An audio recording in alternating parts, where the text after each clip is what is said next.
Bienvenue dans Pas d'amalgame. On se retrouve pour un nouveau numéro de l'émission sans Israël Tavor qui n'est pas là, qui présente d'habitude l'émission. On l'embrasse et on va parler cette semaine de la communauté LGBT, la communauté gay et lesbienne d'Israël. Alors ça fait un sujet qui fait polémique évidemment dans un pays où on entend beaucoup les rabbins sur tous ces sujets de société, notamment sur celui-là. On ne va pas aborder dans cette émission l'aspect religieux de la question. On va parler de l'aspect familial et sociétal pour tous ces juifs francophones homosexuels qui vivent aujourd'hui en Israël. Alors, on est dans un pays qui est assez ambigu sur la question, où Binyamin Netanyahou, le Premier ministre, vient de nommer dans son nouveau gouvernement temporaire, qui ne devrait pas durer très longtemps, à la fois un ministre ouvertement homosexuel, qui s'appelle Amir Ohana, et un ministre ouvertement homophobe, le nouveau ministre de l'Éducation, qui n'hésite pas à affirmer qu'en tant que rabbin, il a lui-même essayé de convertir des homosexuels à l'hétérosexualité. Donc, le Premier ministre, lui, il essaie de ménager tous ses électorats. Et à la fois, dans les textes, dans les lois, Israël reconnaît l'adoption par les couples homosexuels, autorise bien sûr les homosexuels reconnus à faire l'armée, et aussi finalement, on en parlera peut-être plus avec Yael, admet de fait que des couples homosexuels puissent avoir un enfant, puisque les femmes seules officiellement peuvent avoir recours à la procréation médicalement assistée. Donc si on compare avec la France, Israël est quand même beaucoup plus libéral qu'en France en matière d'homosexualité. Est-ce que c'est pour autant facile d'être gay en Israël ? On va en parler avec nos invités. Yael, on commence Yael à ma droite, qui a réalisé un documentaire il y a 8 ans sur la question, qui a reçu de nombreux prix, et on va regarder un extrait tout de suite.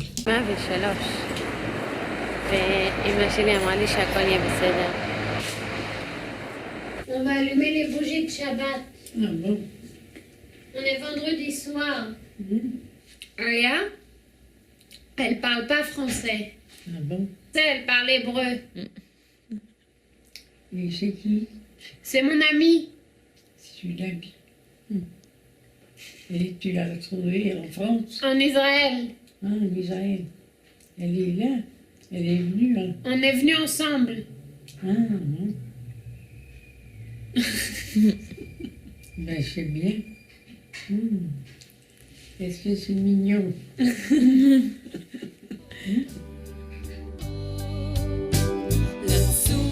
Alors, on va revenir sur ton historiel et sur le film.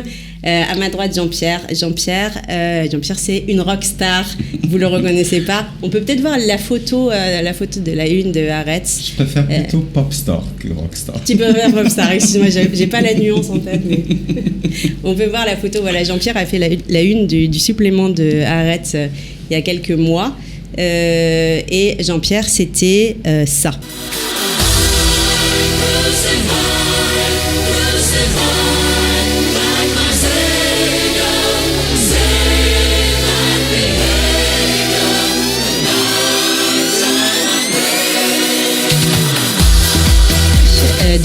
John, qui lui aussi va nous raconter son histoire. Tout le monde est là pour parler de ses histoires familiales et de vie aujourd'hui en Israël.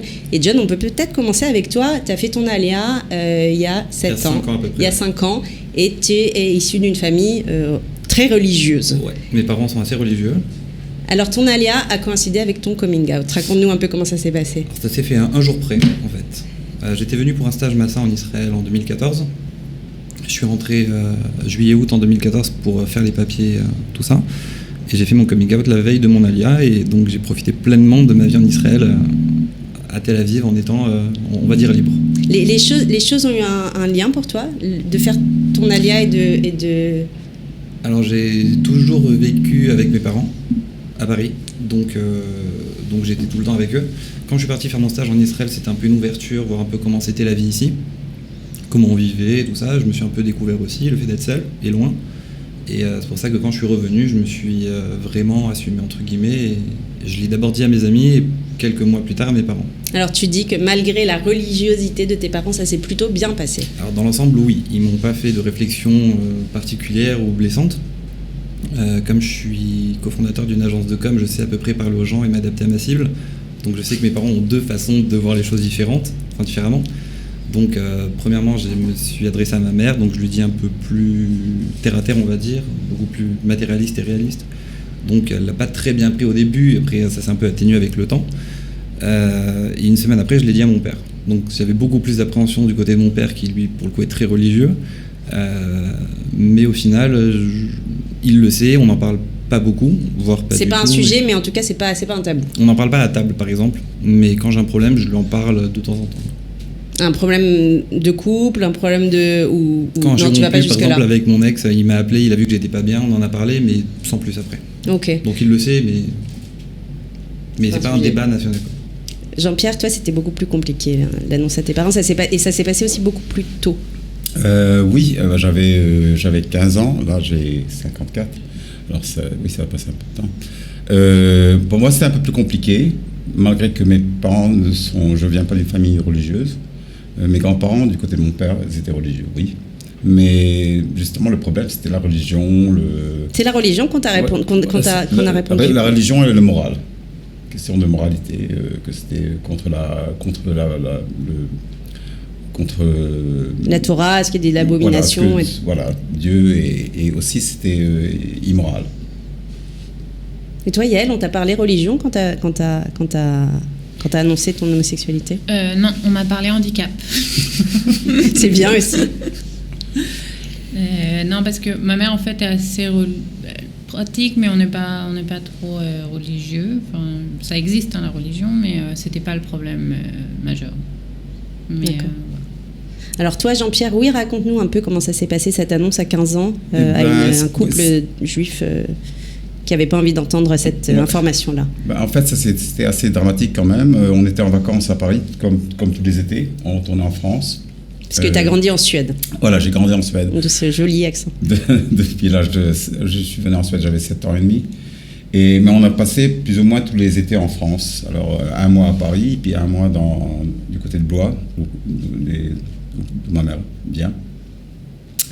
Et bon, on était en vacances et j'avais une de mes meilleures amies de Suède qui est venue vivre avec nous pendant les vacances. Et quand elle est venue, on commençait à sortir ensemble.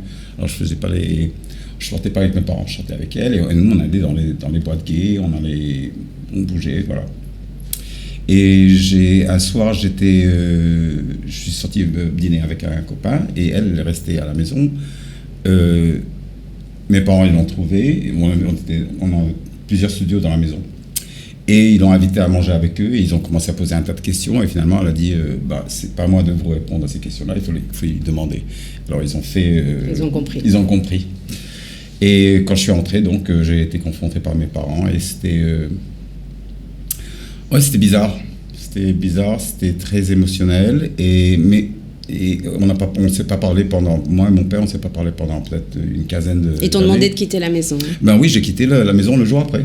Le jour après, j'étais dans un train et j'ai eu de la chance parce que justement la mère de ma meilleure amie est devenue ma mère, pas adoptive, mais... elle a pris soin de toi. Voilà. À 15 ans, on est petit encore. Voilà, elle a pris en charge. Ouais. Moi, je me suis rendu compte il y a quelques années, j'avais mon neveu qui a fait ses 15 ans justement, et je me suis dit, waouh. Ouais, on n'est pas grand à 15 ans. On n'est pas grand à 15 ans, mais on se voit beaucoup plus grand, bien sûr. Mais franchement, pour moi, c'était pas une surprise. Je savais exactement ce qui allait se passer si j'étais ouvert avec ma situation.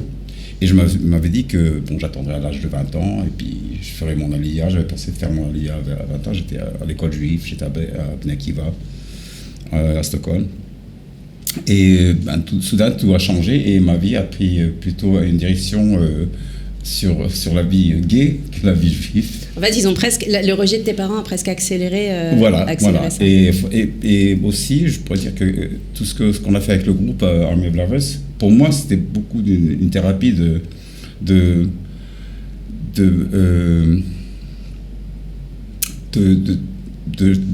tenter mes limites.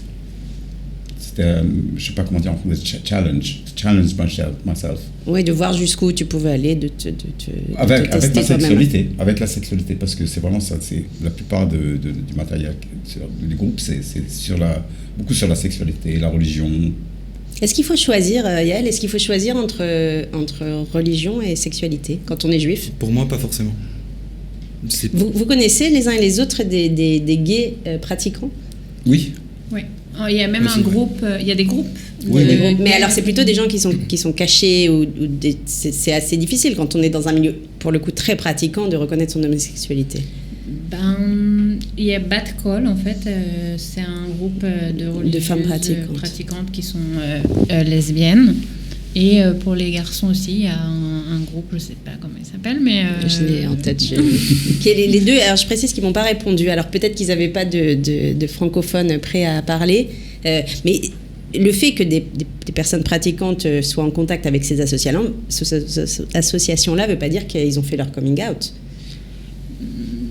Est-ce qu'il y a beaucoup de personnes, des noirs, des blacks, des haredim, qui disent « je suis gay » Je pense pas que ce soit vraiment relié, en fait, la religion et le fait d'être gay.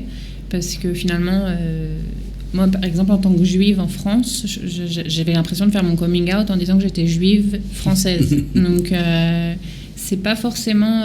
je pense que c'est vraiment quelque chose de particulier qu'on a. Et on n'a pas besoin de le catégoriser, en fait, dans la religion, pas dans la religion, et ça existe partout, on est partout. Donc, c'est pas catégorique. Mais par contre, je voudrais dire que, parce que, comme tu as dit avant, Ève, ça s'est passé, c'était dans le passé, ce qui s'est passé, mon histoire. Mais en fait, ça se passe toujours aujourd'hui. Et même ici à Tel Aviv, qui est une ville très libérale, ça dépend tout à fait des circonstances, bien sûr. Alors, vous connaissez les uns et les autres parce qu'en fait, aucun de vous n'est né en Israël. Donc, on parle de familles juives, de diaspora de France ou de Suède. Est-ce que vous connaissez des Israéliens ou même des Français qui sont ici, qui sont plus jeunes que vous, que nous, pour qui c'est encore extrêmement difficile? Ou est-ce que, selon ce que vous entendez, les histoires, ça va beaucoup mieux qu'il y a 20 ans, 30 ans, 7 ans, 10 ans? Est-ce que ça a évolué? Perso, j'ai plus trop de contact avec lui. Je l'ai connu il y a 2-3 ans. On a pris pas mal de verres, histoire de moi de lui parler de ma façon de faire et lui de savoir où est-ce qu'il en était. Mais j'espère pour lui que maintenant ça s'est un peu arrangé. Donc ça a été très difficile. Il s'est fait jeter de chez ses parents.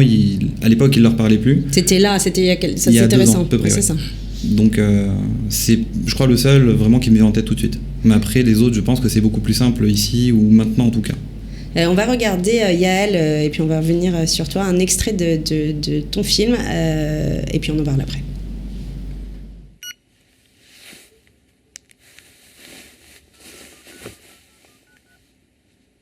C'est Yael. Ça va?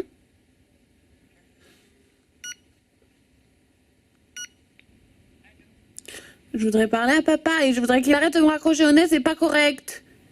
Je sais qu'il a envie de me parler, passe-le-moi. Bah, c'est ce que tu m'as dit, tu m'as écrit, soit tu viens, si tu veux pas ne pas venir avec ton ami, t'as qu'à pas venir. Si j'ai besoin de toi, toi aussi t'as besoin de moi, tu crois quoi? Je veux que tu me dises que tu vas venir me voir et que tu m'aimes. T'aurais préféré que j'ai le cancer?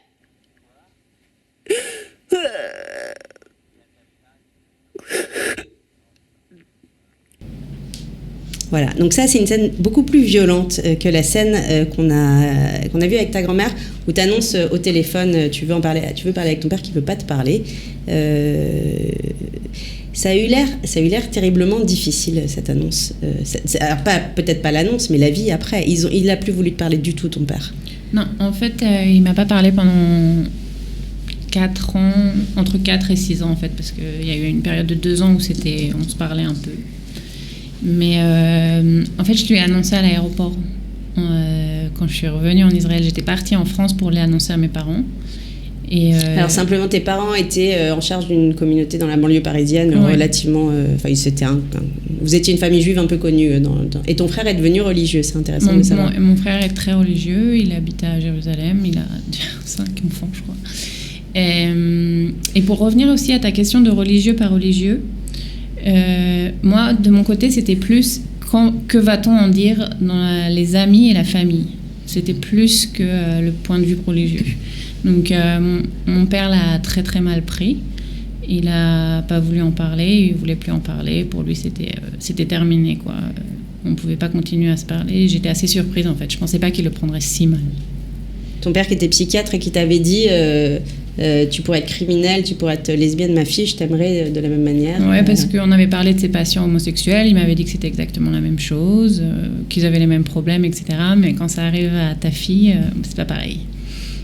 Alors le film, on l'a pas dit, le film de Yael hein, qui s'appelle Please Love Me et dont on va mettre le lien sous l'émission, qui a eu, alors tu as eu un premier prix au festival LGBT de Tel Aviv et ça a été diffusé, racheté par Canal+, ça a été vu un peu partout dans le monde et voilà, on le recommande, c'est un très joli film. Voilà. Alors, il y a une question que je voudrais aborder aussi avec vous, c'est que quand, notamment dans la communauté hétérosexuelle, quand on voit toutes ces images de Gay Pride, alors la Gay Pride de Tel Aviv, on le sait, c'est une des plus grandes du monde, en tout cas la plus belle de cette région du monde. 200 000 personnes, je crois, qui viennent... Ouais, même plus, cette année, 250 000. Voilà, donc c'est énorme. Quand on est hétérosexuel et qu'on n'est pas... proche de cette communauté, on a l'impression qu'être homosexuel en Israël, c'est le pied absolu, que limite, ça devient la norme et qu'il n'y a plus aucun problème. Comment ça se passe dans les faits, dans le quotidien, dans la vie peut-être professionnelle, dans la vie amicale, familiale? Est-ce que c'est devenu complètement normal aujourd'hui d'être gay ou non? Je pense que ça dépend tout à fait dans quel cercle qu'on se trouve. Mais en général, je dirais oui. Par exemple, si je compare avec Stockholm, c'est la grande différence, c'est qu'ici, on est très direct. C'est-à-dire qu'il y a une communication, les gens disent ce qu'ils pensent directement. Mais alors, si on va en Europe, c'est pas toujours le cas.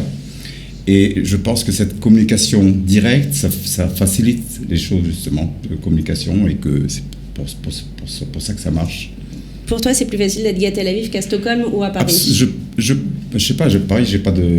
Mais Stockholm, je dirais pas que c'est plus facile, mais c'est plus visuel ici. Par exemple, on voit souvent les couples avec des enfants, il y a un baby boom en ce moment dans la communauté gay. Et qui se tiennent la main à Stockholm. Pendant mes 3 ans ici, j'ai vu beaucoup plus d'intimité en public de couples gays, lesbiennes et homosexuels qu'en Suède. Et pourtant, en Suède, on dit que c'est un pays très, très libéral, mais je dirais que c'est une question de communication. Yael, tu as la même opinion? J'ai la même opinion du fait qu'en Israël, c'est plus facile qu'en France, par exemple. Mais je pense que c'est pas... Enfin, maintenant, je suis maman. Et le fait d'être 2 mamans, c'est pas toujours très accepté. Aussi, il y a le pays Tel Aviv. Et maintenant, moi, j'habite à Ramat Gan. C'est pas du tout la même chose. Et c'est pas loin. Alors ça, on va parler du pays Tel Aviv, la bulle Tel Aviv, ouais. Et c'est jamais simple en fait, parce qu'à chaque fois qu'on demande, parce que justement, parce qu'en Israël on est très direct, on te demande tout de suite ton mari, tes enfants, ton compte en banque, etc. Donc combien tu payes ton loyer? Ça me choque pas du tout.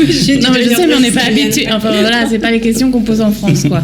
Donc forcément, toutes ces questions, à chaque fois, il faut dire ah bah non, c'est mon ami. Alors ça veut dire quoi? Des fois, les gens ne comprennent pas qu'on dise mon ami, alors c'est ma femme, c'est mon mari. Donc, il y a toujours un petit comme ça. Partenaire. Ouais, il y a toujours quand même. Ça veut dire que la population restait assez tradie, même si quand on est dans un milieu vraiment intra Tel Aviv, on ne se rend pas compte, mais en vérité, la population israélienne est encore tradie. Il y a une volonté d'accepter, mais. Ils veulent être cool, mais c'est pas tout à fait ça. Non, c'est pas pareil. Je peux pas dire que c'est pareil. John? Toi, tu es dans un milieu, pour le coup, tu es dans la com, tu es à Tel Aviv, tes parents sont à Natania, c'est ça? Ils habitent à Natania. Voilà, alors comment ça se passe quand tu vas les voir? Je reste à la maison parce que j'aime pas la ville. Non, plus sincèrement, déjà pour revenir à ce que tu as dit tout à l'heure, Yael, mes parents sont assez connus dans la communauté aussi, juive, qu'on soit bien d'accord. Ils sont bien connus dans la communauté juive, en France en tout cas. Donc à Natania aussi forcément, puisqu'il n'y a que des Français pratiquement où ils habitent.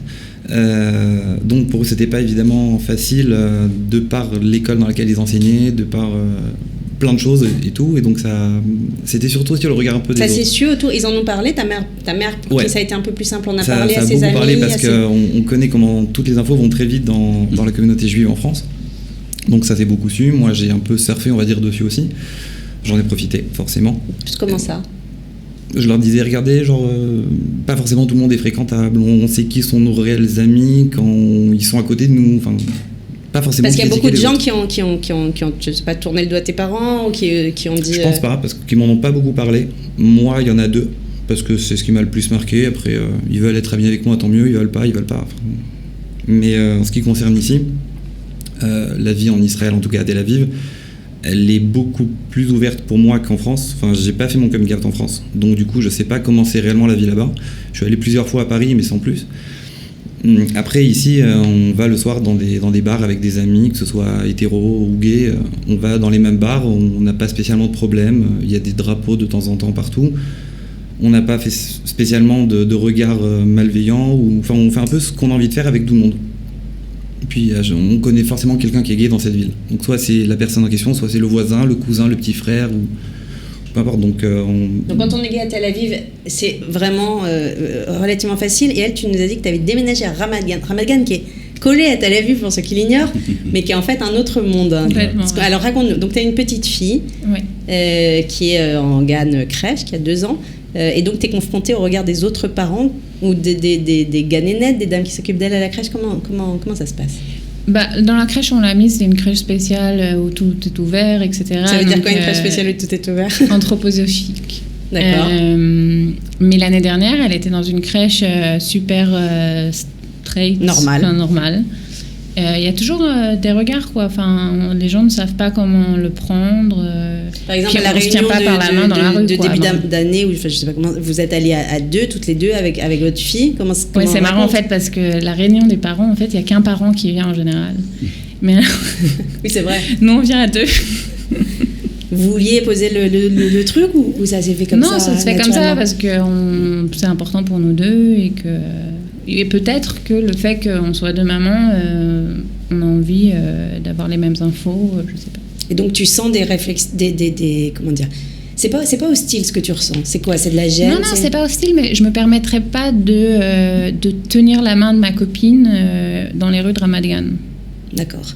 Et vous pensez que donc dès qu'on sort de Tel Aviv et qu'on retrouve Israël, on n'est pas dans un état spécialement gay friendly? Je pense que Tel Aviv c'est vraiment unique.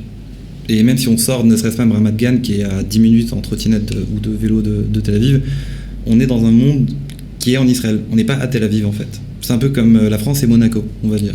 C'est pas évidemment pareil, forcément, mais tout ce qui se passe à Tel Aviv reste à Tel Aviv. C'est-à-dire qu'une Gay Pride à Tel Aviv ne choque absolument pas. Enfin, en tout cas, pour moi, tous ceux qui viennent, ils viennent visiter le pays, ils viennent en même temps à la plage, c'est un peu leur source, Tel Aviv. Et après, ils peuvent bouger à Jérusalem, Mer Morte et tout ça. Quand il y a une Gay Pride à Jérusalem, moi, le premier, je trouve ça un peu pas choquant, mais c'est plus compliqué. C'est intéressant. Toi, si tu avais pu choisir, tu n'aurais pas organisé de Gay Pride à Jérusalem? Non. Je pense pas que Jean-Pierre absolument. Non, je trouve que c'est important qu'il y ait une Gay Pride à Jérusalem. Et bon, pour toute la communauté qui est là-bas, bien sûr. Ouais, c'est parce que c'est une nouvelle ouverture, mode ou trend dans tout le monde. Dans chaque pays, c'est la même chose en Suède. Chaque ville a son Gay Pride maintenant. Même une petite ville. Netanya, je crois, Ashdod ou Ashkelon qui a. Voilà, et c'est la même chose ici. Mais il y a une grande différence entre la Gay Pride de Jérusalem et Tel Aviv. La Gay Pride de Tel Aviv, c'est plutôt la fête et la parade. Et les torse nus et tout. Voilà. Jérusalem, c'est la marche politique. Qu'est-ce que tu en penses, toi, Yael, de cette Gay Pride de Jérusalem? Moi, je pense que ça doit être dans le plus d'endroits possible, que ce soit à Jérusalem, à Tel Aviv, à Haïfa, dans les plus petites villes, pour les jeunes, justement, qui peuvent s'attacher à une communauté. Nous, quand on était enfants, on n'avait pas de Gay Pride. Enfin, je sais pas. Ça peut aider des jeunes qui ont du mal à faire leur coming out, la Gay Pride? Absolument. Moi, ça m'a aidé, par exemple. À le faire, l'ambiance en tout cas à Tel Aviv. Juste pour rectifier, je suis pas contre le fait qu'il y ait une Gay Pride à Jérusalem, mais je suis contre la façon dont elle est faite. Ça me choque un peu de voir tout ce qu'on voit nous à Tel Aviv, ça nous choque pas. Moi le premier. À Jérusalem, c'est pas la même. C'est pas la même, mais elle est quand même un peu, pour moi, un peu élevée par rapport au niveau de Jérusalem. C'est un peu de la provoque gratuite. Tel Aviv, c'est très ouvert au monde, il y a beaucoup d'universités, il y a beaucoup d'étrangers, donc ça se comprend. Jérusalem, c'est un peu plus fermé, quoi. D'accord. Mais sinon, pour répondre à ta question, du coup, par rapport à la Gay Pride, j'ai fait mon coming out 2 semaines après ma première Gay Pride, donc là j'ai fait la 5e il y a 2 mois, et je m'amuse toujours autant, c'est toujours aussi drôle, et c'est le côté ouvert d'esprit. Donc la première fois que je l'ai fait, J'étais pas fermé dans mon esprit, mais je me disais, le jour où je m'assumerai, genre ce sera peut-être sympa, genre je sais à quoi m'attendre, les fêtes, la musique, etc. Donc je l'ai fait dans un cadre vraiment très fermé, on va dire, et ça m'a beaucoup aidé. J'ai vu beaucoup de gens autour de moi qui étaient peut-être dans le même cas que moi au final, et la musique, les soirées, l'ambiance dans la ville. On n'était pas là, genre en grande manifestation, en train de dire on n'est pas content, on n'est pas content. Il y avait vraiment plein de gens. Donc le côté festif, c'est aussi un côté qui peut, parce que il est très critiqué, ce côté festif, enfin le côté par une certaine frange de la. D'un côté, en Israël, en tout cas, on sait faire la fête comme il faut. Et dans le côté gay, on a toujours des côtés un peu plus exubérants que d'autres. Donc on peut pas en vouloir d'avoir. Mais vous êtes tous d'accord pour dire que ça peut aider certains homosexuels non reconnus, des jeunes, parce que ça peut être là à se sentir moins seul, Ce qu'il faut dire quand il s'agit de la fête, du côté de la fête, c'est aussi que la Gay Pride, c'est une célébration. Et c'est pour ça qu'on fait la fête, parce que normalement c'est un sujet qui est lourd et qui est dur. C'est ça qu'il faut rappeler. Et alors on fait le contraire de sortir et de pleurer. On sort et on est content et on est fier un peu de représenter ça. On est fier et on a de la joie. Et on est même fier de tous nos côtés, même les côtés vus vulgaires. Et vous assumez tout, voilà, c'est une manière de tout. Et juste peut-être pour rebondir sur ce que tu viens de dire du côté fier, on a la chance, j'ai conscience perso qu'on a la chance de vivre dans un pays ou dans une ville qui autorise la Gay Pride, qui est une des plus grandes Gay Pride au monde. Il y en a qui, par exemple, je pense, tous les pays qui nous entourent, ils sont encore passés de tu prends les meilleurs exemples. Donc nous, on a la chance de pouvoir se battre pour eux, entre guillemets. C'est ce que disait ma mère le matin même de la Pride, en disant j'ai la chance de pouvoir le faire, donc je pense à tous ceux qui ne peuvent pas le faire. J'ai un ami qui habite en Turquie, il est turc, il ne peut pas ne serait-ce tenir la main sur le bras, même dans un bar ou dans une boîte. Donc je lui envoie un message en mode je pense à toi très fort, je vais t'envoyer plein de photos, j'espère que l'année prochaine tu seras avec nous pour pouvoir profiter. Donc on profite en temps. Autant qu'on peut se battre pour eux, on le fera. Voilà. Mais merci de ça, Marielle. Je pense que toute publicité, en fait, est bonne pour les jeunes. Parce que même, je vois ça parce que quand on a fait notre film, on a eu des articles dans les journaux et tout ça, et une fois, j'étais dans un bar, il y a une fille qui est venue me voir, et tu sais, mes parents, ils ont vu l'article, j'en ai profité pour faire mon coming out. Parce que toute publicité, même si c'est pour que les parents ou l'entourage disent « Oh là là, qu'est-ce qu'ils font ceux-là ?» Quelle horreur. Il y en aura un qui va au moins en parle.